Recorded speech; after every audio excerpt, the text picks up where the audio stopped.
Glossary. Add key terms.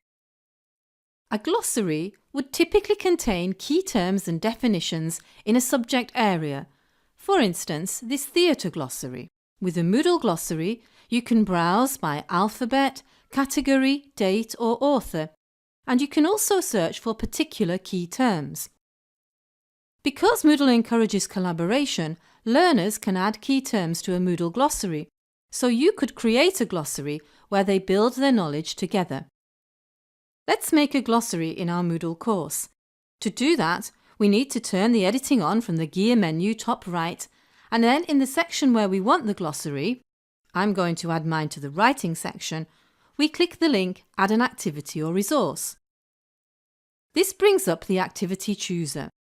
Glossary is an activity because learners interact with it, and so we click it once to get some information about ideas for using the glossary, and then the Add button at the bottom, or we can simply click it twice to open it straight up.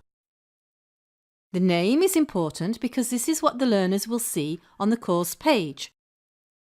In the description, you can add the instructions that you want to give them for adding their terms, and you can display this description on the course page if you want by ticking the box.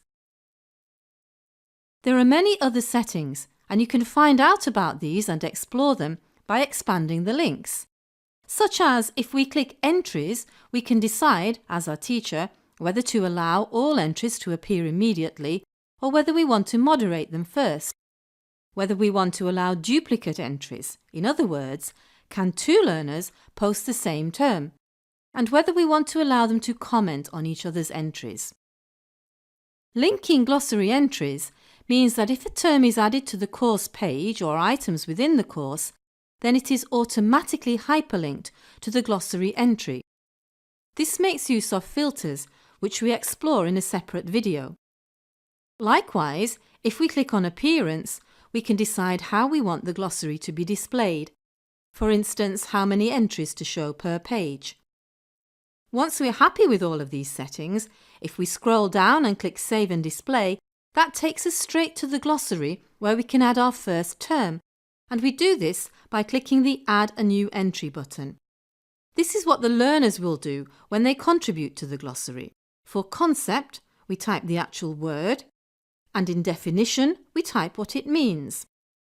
It's possible to add keywords and also to add attachments to the glossary. And you see that as we go through each entry, we can decide whether it should be automatically linked or not, and whether to match whole words or just part of words inside the glossary entry. This is quite important to think about. Finally, we save the changes, and we have a glossary with one entry in it already. If you're considering trying the glossary activity, it's worth also exploring the random glossary entry block.